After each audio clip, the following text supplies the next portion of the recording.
Un hombre de 26 años. Rostro pálido, casi azulado como hielo viejo. Labios rígidos, completamente inmóviles, como si hubieran perdido toda flexibilidad humana. Los ojos semicerrados parecían no pertenecerle ya, vidriosos, fijos en un punto vacío del techo manchado por humo de queroseno. Su cuerpo yacía sobre una camilla estrecha de madera astillada, apenas cubierto por una manta áspera empapada de nieve derretida que goteaba lentamente sobre el piso de tierra compactada. No respiraba de forma visible. No había latido perceptible al tacto. No había calor corporal. La piel estaba helada al contacto, como si fuera mármol recién extraído de una cantera invernal. Era, a los ojos del mundo y según todo el conocimiento médico de 1917, un cuerpo sin vida. Pero no lo era, porque algo dentro sostenía un hilo silencioso de existencia. Algo que no debía existir, sin oxígeno circulante. Algo que no debía persistir después de tanto frío prolongado.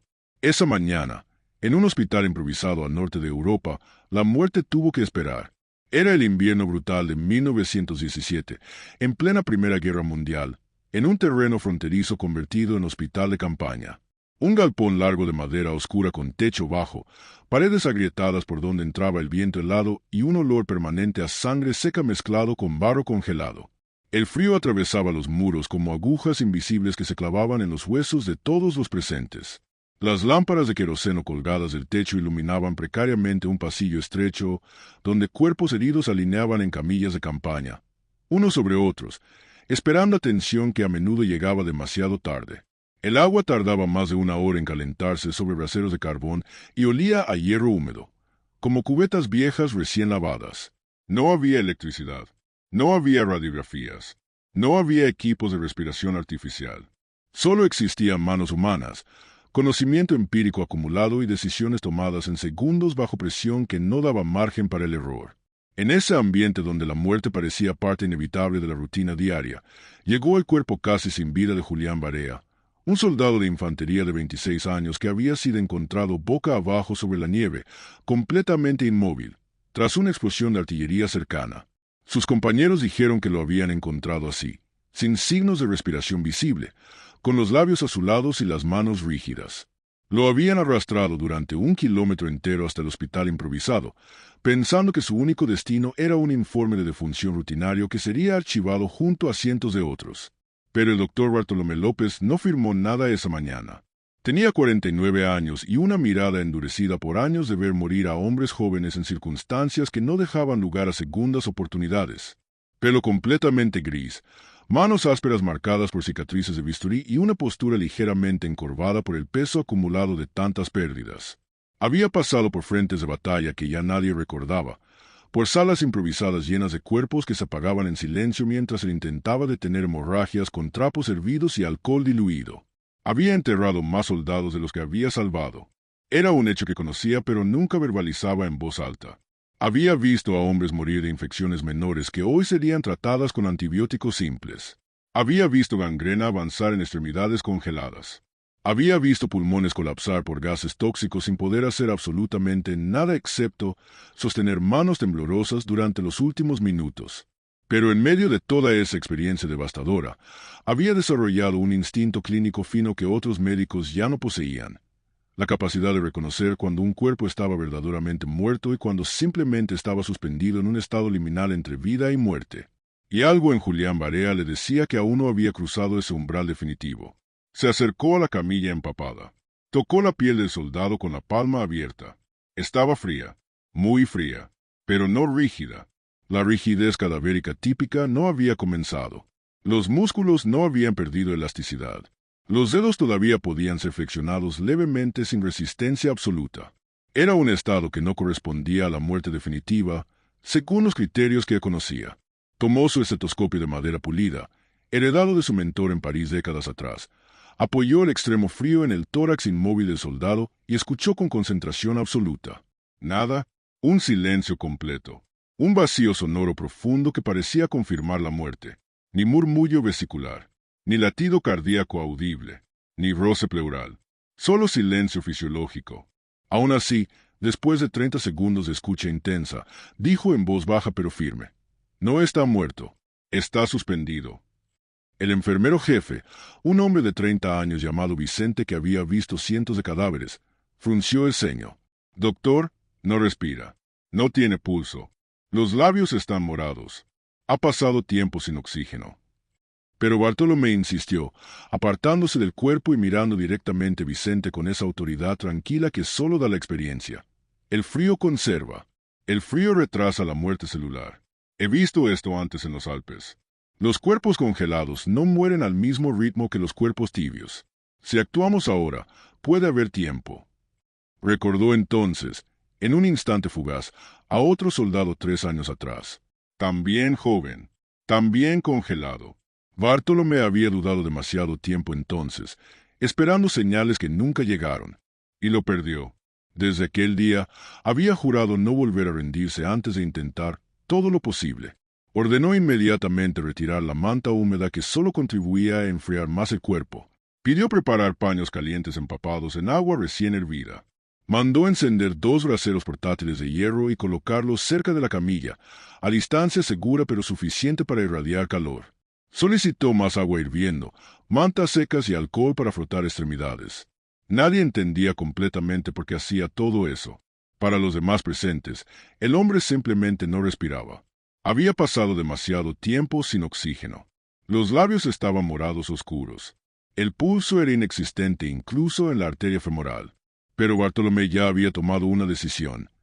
Iniciaría una maniobra casi desconocida en 1917 fuera de algunos hospitales europeos de vanguardia, ventilación manual prolongada sin aparatos mecánicos, sin respiradores, sin recursos tecnológicos, solo manos humanas ejecutando un ritmo respiratorio artificial. Se inclinó sobre el soldado. Extendió el cuello levantando el mentón para abrir la vía aérea. Selló su propia boca sobre la del paciente usando un paño doblado como barrera. Sopló aire con fuerza controlada. Luego presionó el tórax con ambas manos para expulsar ese aire. Ritmo lento, uniforme, casi ceremonial. Inspirar, soplar, presionar, esperar, repetir. 2 minutos completos. Nada, ningún cambio visible. La piel seguía azulada. Los ojos permanecían semicerrados sin respuesta. 6 minutos. Todavía nada. El vapor de agua caliente de los paños comenzó a depositarse sobre la piel rígida del soldado, formando pequeñas gotas que se deslizaban lentamente. 10 minutos. El ayudante Vicente murmuró con voz baja: «Doctor, ya es demasiado. No tiene sentido continuar». Pero el médico siguió sin detenerse. Su respiración propia se había vuelto profunda, sincronizada con el ritmo artificial que intentaba imponer al cuerpo inerte. El vapor de agua caliente seguía depositándose. La piel pálida comenzó a adquirir un matiz menos azulado, más cercano al gris rosado. Las extremidades superiores, frotadas con alcohol tibio, dejaron de estar completamente heladas. La mandíbula del soldado dejó de estar completamente suelta, recuperando leve tono muscular. Y fue entonces, exactamente a los 12 minutos desde el inicio de la ventilación manual documentados en un reloj metálico de bolsillo colgado sobre la pared del galpón, cuando ocurrió algo que nadie en esa sala esperaba presenciar. Fue el minuto 12, el minuto que, según cualquier manual médico de la época, marcaba el fin irreversible del cerebro sin oxígeno. El tórax se movió. No fue un movimiento inducido por las manos del médico. Fue autónomo. Apenas 1 milímetro de elevación. Luego 2 milímetros más. Un reflejo mínimo, primitivo, profundo. No era respiración consciente. No era un acto voluntario. Era el tronco encefálico recordando cómo ejecutar la función más básica de todas: respirar. Nadie habló. Nadie respiró. El brasero pareció apagarse por un instante. El mundo entero dentro de ese galpón se detuvo, contenido en un segundo suspendido donde lo imposible comenzaba a manifestarse. Bartolomé se detuvo inmediatamente. Retiró sus manos. Observó con atención total. El tórax volvió a moverse. 3 milímetros esta vez. Una inhalación débil, irregular, pero real. Y entonces, como si un interruptor antiguo hubiera sido activado después de años de abandono, el soldado exhaló. Un sonido débil, casi imperceptible, apenas audible por encima del crepitar de los braseros. Pero audible, real, orgánico. Bartolomé se inclinó rápidamente, apoyó su oído directamente sobre el tórax desnudo del soldado y escuchó con concentración absoluta. Un soplo respiratorio. débil, irregular, insuficiente para sostener vida prolongada, pero existente. No era un pulmón funcionando plenamente, pero era vida reanudándose contra toda probabilidad estadística. Ordenó inmediatamente más calor. Acerquen los braseros. Más paños calientes. Mantengan la ventilación manual cada 30 segundos.